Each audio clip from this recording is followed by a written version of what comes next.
In August, I travelled here, near Nottingham, for a Star Wars Legion tournament. With an entire army's worth of basing still to do, I set up a day early to blitz it out. I didn't arrive at my overnight stop at Thieves car park until 2 AM. I was surprised to find it oddly busy.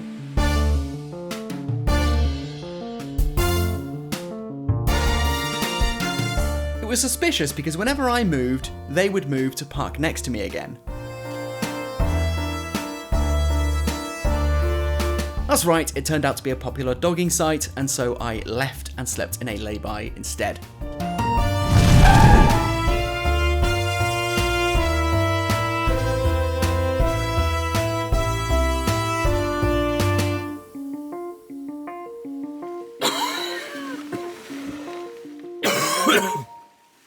Waking up in a lay-by never makes for the most idyllic view, although for some reason I slept like an absolute log, which was out of character for me in the last few weeks. When I woke up, I wasted no time in heading back to the car park, hoping that I wouldn't be stepping into a world of lewd paraphernalia. I also needed to stake out a good space to camp out for the rest of the day to crack on with some private hobby time. I arrived and cleared the decks. It was going to be a messy task today, and I would need the space to work in. And I am sorry, but my lower back region will be making regular appearances. After I set up, it was time to have breakfast, which involved cutting a banana in an utterly bizarre way. And then it was time to reflect on the undertaking ahead. So, we're here because tomorrow I have a Star Wars Legion tournament in Nottingham. I'm going to 7th City Collectibles at the invite of the very kind Will Champion, and he has granted me one table for the whole day, for all 3 games, which is great because it means I'm not dismantling and then remantling my filming setup between games, which is always a massive faff and takes up a lot of time. Now, I therefore said, well, what's the board going to be? Because I'm taking a new army and I can base it in such a way so as to match the board. And he said, well, it's going to be a forest board. So here I am in the woods near Nottingham. And what I'm going to do is try and find some basing materials around the woods that I can use for my clones. So I've basically spent the last 2 weeks feverishly trying to finish these guys. And before anyone says, by the way, hang on, that's just a classic cheese list you've downloaded from the internet. Potentially, but there's a reason you'll have to watch the tournament report to find out what that is. So in terms of basing, I've not been an idiot and left it all up to chance. I have brought some materials with me, not least like foliage and leaves, because I can't use leaves from around the forest. I did actually think, I wondered like, maybe I could, maybe just for one game only, I could use real leaves on the bases. But then I thought, that's a terrible idea. 1, because it'll look terrible, and 2, because they'll wither and die. And as a human, that's my job, so I don't really want to give it to the models. So what I've actually done is I've brought these old plastic, bendy plastic shrubbery and leaves and vines and things. I don't know if you remember these. GW released them ages ago and I got really excited about them and bought them straight away. They're made with like a super bendy plastic, so that, I mean, it doesn't really make a difference for the shrubs, but so for the vines, you can bend them into whatever position you want, wrap them around vehicles and legs and things like that, and then glue them into position. I think it's a really cool idea. It's a really nice idea. Never got around to using them. I've had them for about 5 years, but today is probably the day. So, you know, paint them, paint the bases. I've got a heck of a lot to do, frankly. And to make matters worse, I'm going to have to find somewhere to go to the loo because I forgot my tub. I left my toilet at home. How does anyone leave their toilet at home? And if anyone's confused and they haven't been here before, I have a tub that I shit in, obviously, and it's for some reason taken on a life of its own on this channel. I was on a stream with Zorpazorp the other day and I said that the first thing anyone ever asks me about the channel, if I run into someone in a car park before an event and they're like, oh hey, it's Battle Camper, which actually happens, so believe it or not. The first thing they'll ask is about the tub. Not me, not how I'm doing, not how's my day. Have you got the tub? How's the tub? Using the tub today? It is upstaging me at every opportunity, frankly. It's causing some friction in our relationship. Sooner or later, it'll be the tubs channel, and I'll just be a sidekick, a sideshow Alex, in the adventures of the shit-reeking tub.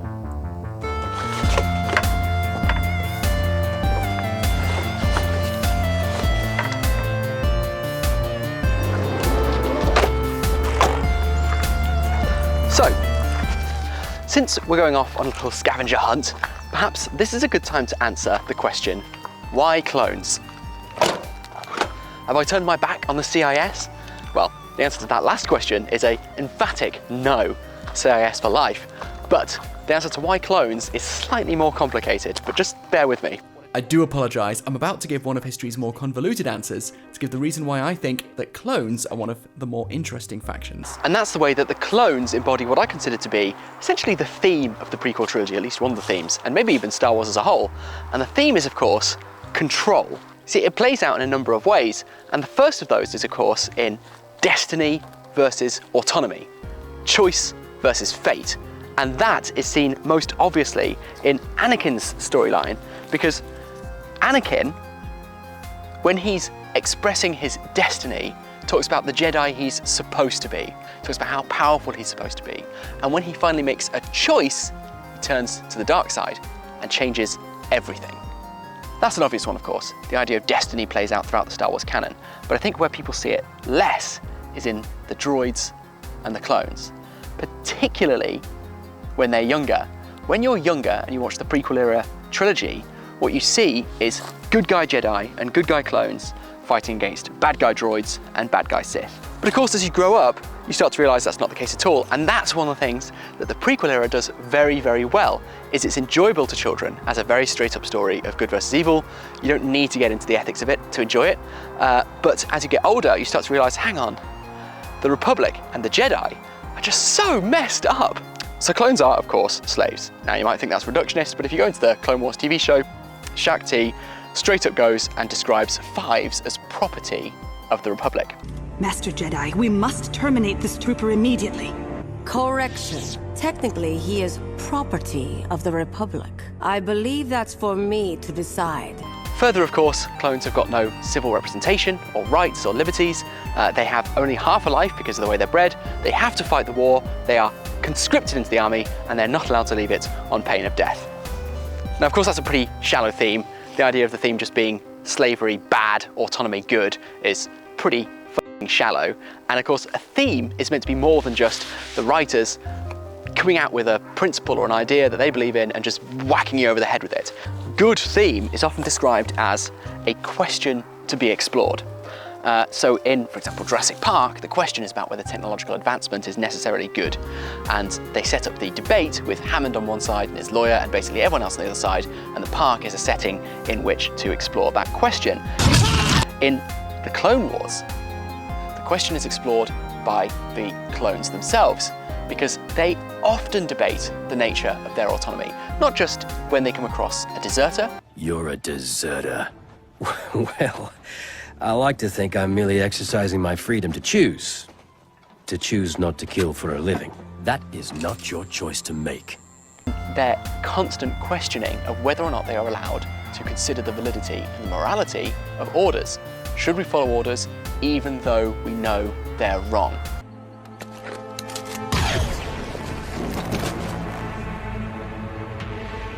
Good soldiers follow orders. That is at its heart the theme of the Clone Wars era. It is autonomy versus destiny, choice versus predetermination, and the clones embody that question. For anyone still unconvinced, remember when Rex commits a war crime?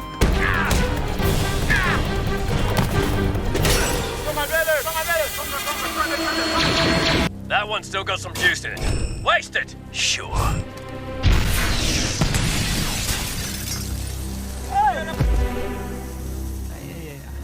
No juice left in him either.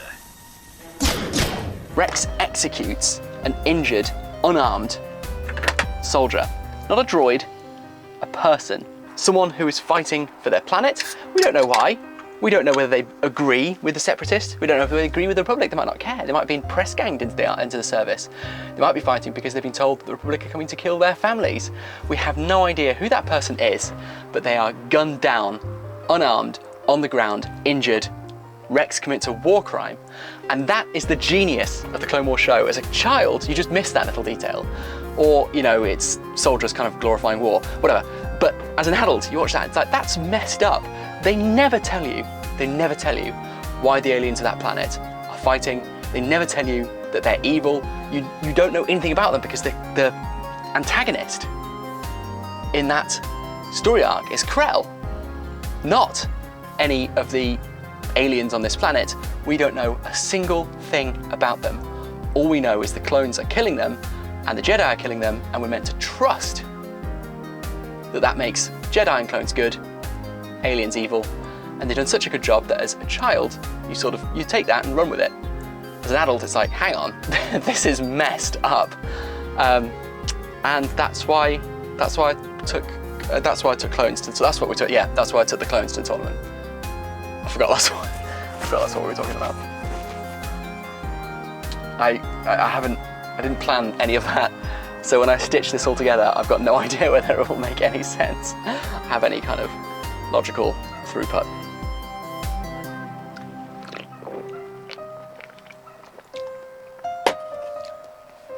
Bloody hell.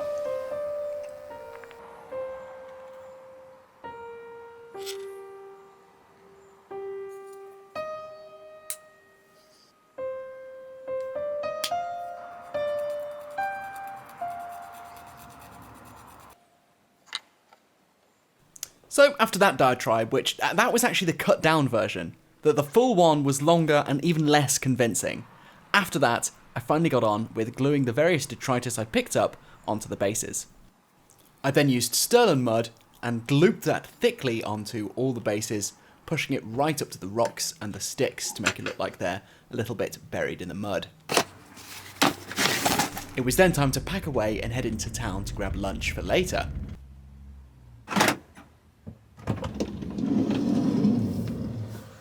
So, I wish someone had told me that setting off at 10:30 in the morning to try and find something for dinner was a bad idea, because obviously everywhere's closed or just not serving hot food. So I'm back at the van, and I need to occupy myself for the next hour at least, which I'm going to do by getting some paint on the vegetation. And I'm going to do it all here in the Morrison's car park, like a very classy guy. Side note, I had lost the cap to my glue, my PVA glue, and I thought, well, as long as I keep it upright, it's all going to be completely fine. And who predicted that going wrong, eh? There we go, I've PVA'd my jacket to itself, and then my jacket to the floor. So for the first time ever, I'm actually painting minis on the frame, and the reason I'm doing that with these plants is because once they're glued on, it's going to be almost impossible to paint the underneath. So to start with, I've got Caliban Green and Wild Flesh the way around, Caliban Green and Wild Flesh, just to try and mix up the hues a little bit on the plants. You know, they're not all going to look exactly the same, that would be a bit weird. But I also can't be bothered to make them all look completely distinct either, so it's just sort of a half-assed middle ground. So I brought 2 frames of these plants, but there's only 16 miniatures, and there's like 30 plants on here. Some of them aren't going to be appropriate for every mini, but I think this one frame should be plenty to do the whole army. Between the rocks and the sticks and the moss that I'm going to do later, this should be ample. I finished up basing the plants and the vines. I did the stems of the plants with Mornfang Brown. So it's really heating up. We're nearly ready to go and get that lunch. It's nearly 11:30. We're going to grab it and then head back to the car park. So it'll be about lunchtime by the time we get back. But to make most efficient use of my time, I'm going to apply the wash now so that can dry whilst I'm getting lunch. And the wash is going to be Athonian Camo shade, because that is the most sort of foresty, greeny, earthy shade of green wash. And it was here like literally a moment ago. I had it out ready to rock. So let's just get this slathered. Let's do the vine first. That's very satisfying. Oh my fucking life, that's so good. Oh. Having enjoyed that a little too much and with everything left to dry, I went to get lunch.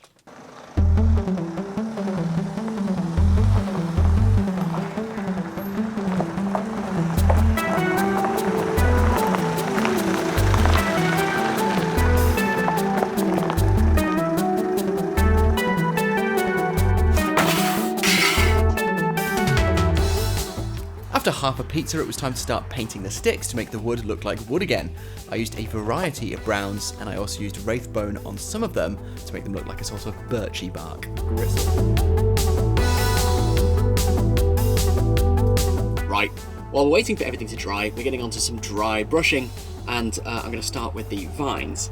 I started with Ogren camo on the vines themselves rather than the leaves, and I didn't fuss too much about this because they're going to be hidden by the tank mostly anyway. The leaves we're doing first with Lauren Forest. Dry brushing the leaves was difficult because, of course, the exceptionally bendy nature of the plastic means they move with the brush. You have to sort of clamp them with one finger whilst painting the opposite side with your other hand. I did a lighter dry brush of Elysian Green after the Lothern Forest. The whole lot of it, leaves and stem, then got a dry brush exceptionally lightly with Pallid Witch Flesh. I then tried to make the leaves stand out from the stem as being more saturated and a bit brighter by giving them a wash of Baltan Green.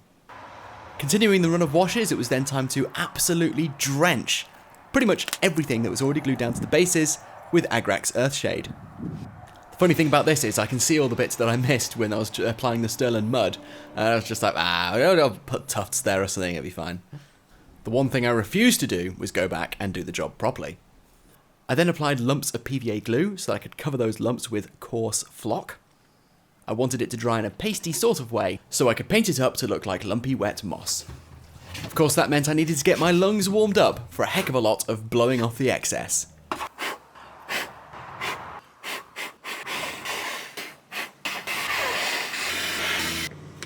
Whilst I was waiting for that to dry, which took bloody ages, I finished off the plants with the same kind of dry brushing that I applied to the vines. I then put some Baltan Green in the middle and roughly smudged it out with my finger to make it look like the plant was kind of getting wetter as it went towards the ground. I then applied some colour to the centre of some of the plants, reds and purples and blues, to make it look like they're a bit alien, and also so there's actually some flowers in the middle of all the leaves. More dry brushing. It was a day of dry brushing. I dry brushed the rocks with Administratum Grey, and then a tiny bit of Ulthwine Grey. I used a bunch of browns on the sticks, depending on what the base coat was, including Gothor Brown, Baneblade Brown, Baylor Brown, and on the birchy ones, I actually used Karak Stone. As you can see here, I totally screwed up the dry brushing on this base and tried to brush off dry paint with my finger. Not to worry, I'll just cover it up with a tuft. After dry brushing all the mud with Karak Stone, I then did the classic rip off a bit of sponge, dip it in the Sterling mud, and apply a little bit of mud splatter to the lower legs on the clones. I always tend to overdo the weathering, and indeed I think I did on the test model, so then I went very sparingly on the rest of the clones. Then, in a sign that things were nearly done, I edged the bases in Rhinox hide. Then, at long last, it was time to affix the vines to the tank's base. It's the first time I'd used these, and actually it was great. It was a lot of fun to sort of twist it into the right position, see where it would look. I sort of wrapped it around some logs, and yeah, it was great fun. I'm looking forward to using more of them. Okay, quick update. It's about 6:30, and the basing is essentially done. It's not as well developed as I'd hoped it would be, but I am actually really pleased with it. For a day's work, you know, anyone who follows this channel will know that I'm the first one to admit when my projects haven't quite gone as I'd hoped, and it's because I'm well practiced at it. They don't go as I'd hoped a lot. But as important as it is to know when something's gone wrong so that you can learn and grow and share those experiences and help others to do the same, it's also important to know when things have gone right and to give yourself a big old pat on the back. So that's what this is. I'm actually quite pleased with how these have turned out. And now it's just time to do some touch-ups. I've got to correct a few errors. There's some smudges from how I've been handling the models today. There's things that have kind of cropped up as I've been looking over them. And there's also just a few little detaily bits I've been hoping to do. Then I've got to spray them with the varnish. Then I've got to add the tufts, but then I'm done. And I think I might even have time tonight to celebrate in the way that I'd really hoped that I would be able to, which is by watching the last 4 episodes of the Clone Wars. I've blitzed the rest of it while being painting these, and I thought the last 4 episodes, anyone who's seen them will know exactly why you want to save them for a special occasion.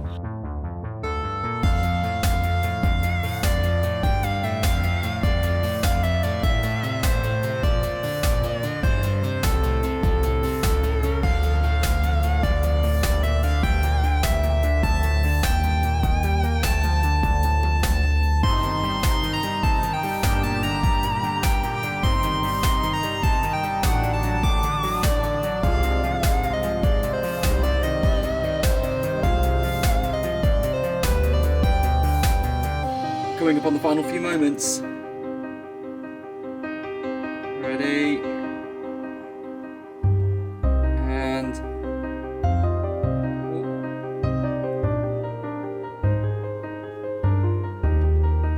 Done?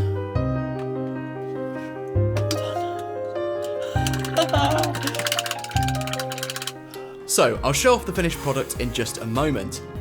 It had been a really great day. I love just kind of cracking out a project start to finish and it actually coming together for once. I was also very excited to get to 7th City Collectibles the next day for the tournament. Please do stick around for that video. I want to say a huge thank you to James Russell, Russell Priest, Arnold Gans, Jack Cade, Steve Ward and Jacob Rouse, the people who have supported me and who have not yet thanked on Buy Me a Coffee, so thank you so much to all of you. It makes an enormous difference. I have a membership scheme on Buy Me a Coffee called the Hobby Vanguard, and if you sign up by Friday 23rd of September, you'll be entered into a prize draw for 2 sets of Middle-earth strategy battle game dice, the Rivendell and the Dale sets. If you're not going to give money for nothing, which is perfectly understandable, you can of course use my affiliate link for 7th City Collectibles when you buy your hobby goodness. 7th City are awesome and you'll be supporting the channel as well. Links to Buy Me a Coffee, my affiliate with 7th City, and my very depressing and lonely Twitter account are all in the description. Back in the van, I finished off the evening as I'd hoped to do by watching the phenomenal last 4 episodes of The Clone Wars.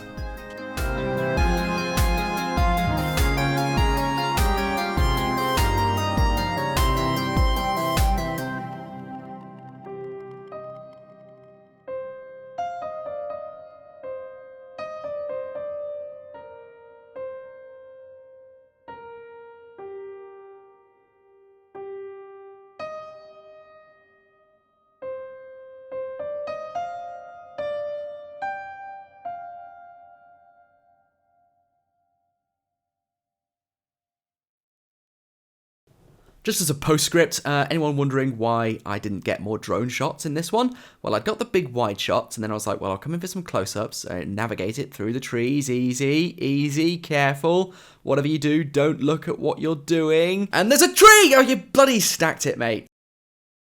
Oh well, I recovered it, and I thought, now, yeah, I can get some cool, low, sweeping shots. Just be careful of the bush, be careful of the bush, be careful of the bush, be careful of the... Oh, you fucking stacked it again.